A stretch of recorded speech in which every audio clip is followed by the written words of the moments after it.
Өкмөт башчы, рәис деп коет. Бул башчылардын бирөөсү айылга жаңы трактор алып келеткен. Бул да өтө турган нерселерден. Трактор алып келип, жаңы трактор мындай элдер мындай нерсени көргөн эмес.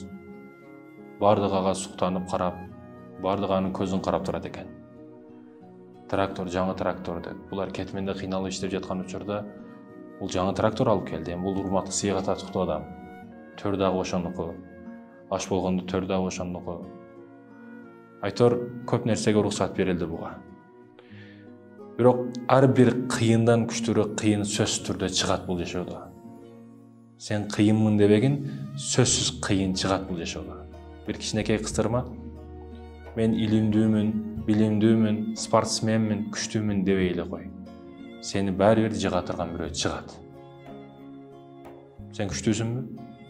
Сенден күчтүүрөөк чыгат. Акылдуусуңбу? Акылдуураак чыгат. Шайтан 1000 эсе сенден көрө акылдуураак болгон. Керек болсо периштелерге отургузуп алып сабак берген шайтан болгон ошол. Эң кадыр барктуу, Кудайга эң жакындагы ошол шайтан болгон. Бирок аны кибир сындырды, текебирдик аны сындырды. Менмин деди. Ошондуктан ал эң жамандардын катарына кошулду. Бой көтөрбөш керек. Бул тракторчу.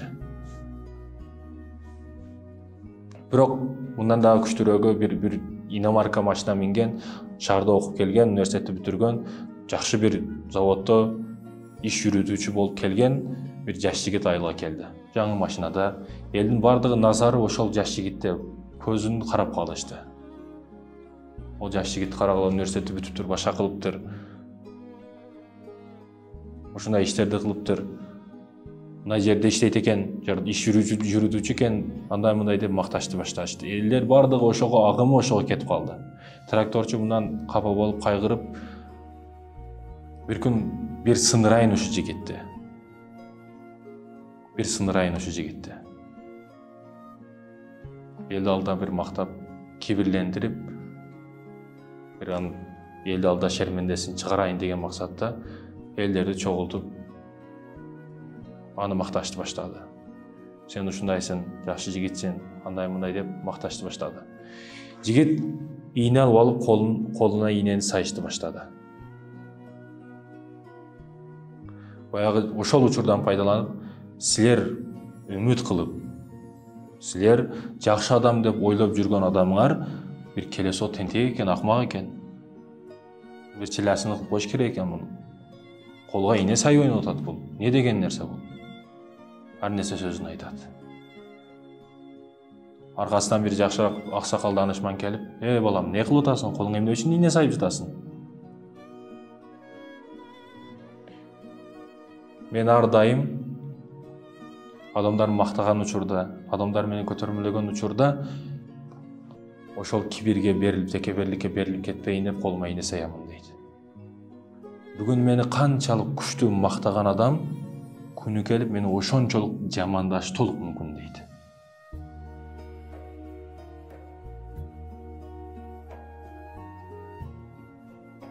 Сени ошондой кылышы мүмкүн. Кээде мактоолор, урматтуу мусулман бир тууганым, сени ошол ээлеп турган бийлигиңнен түшүрүш үчүн болушу мүмкүн. Кээ бир мактоолор сени жок кылыш максатында болушу мүмкүн. Бир акын падышаны өтө мактап ырдайт экен. Сиз мындайсыз, андайсыз, өтө жакшысыз, асмандагы айсыз, жылдызсыз, ар кандай мактоолор менен мактайт экен. Ырдап мактап атса, падыша токтот, бир алтын тыйын бергиле дейт экен. Бул сүйүнүп кетип, мага алтын тыйын бер деп, дагы мактап ырдайт экен. Токтот, 5 тыйын бергиле буга дейт экен. Дагы мактап ырдайт экен. 50 тыйын, 100 тыйын кылып бергиле дейт экен. Баш вазирин чакырып, мага 100 тыйын бергиле дейт экен. Бул алтын алат экен эмне деп, вазирдин аркасынан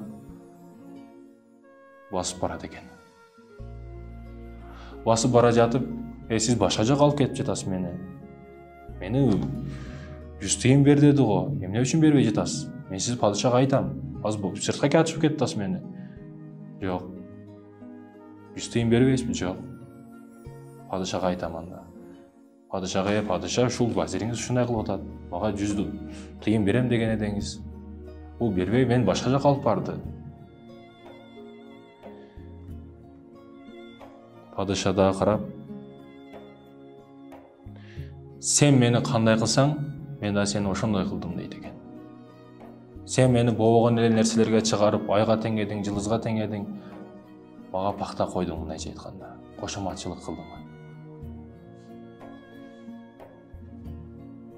Мен дагы сага ошондой эле нерсени аткарып койдум дейт экен. Ошондуктан урматтуу мусулман биртуганым, эч качан кошоматчы болбо, бирөөгө жалынба. Bir күн баарыбыз сөзсүз түрдө милдет кылат. Бирөө 5 сом берсе, эртең кичине келишпей калсаң, мен сага $100 бергенмин дейт.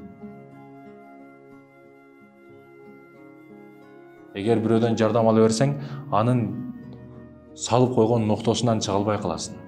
Анын тизиминен чыга албай каласың. Өз эркиң менен иш кыла албай каласың. Алсыз жүрө албай каласың. Бирөөгө эч качан бутунун астыда, мындайча айтканда, пут кийим тазалагыч болбо. Сенде эчтекең болбосун, макул үйүң болбосун, макул машинаң болбосун, бирок эркин бол сен. Эркиндикке жетсин. Сен эч качан эч кимге байланба.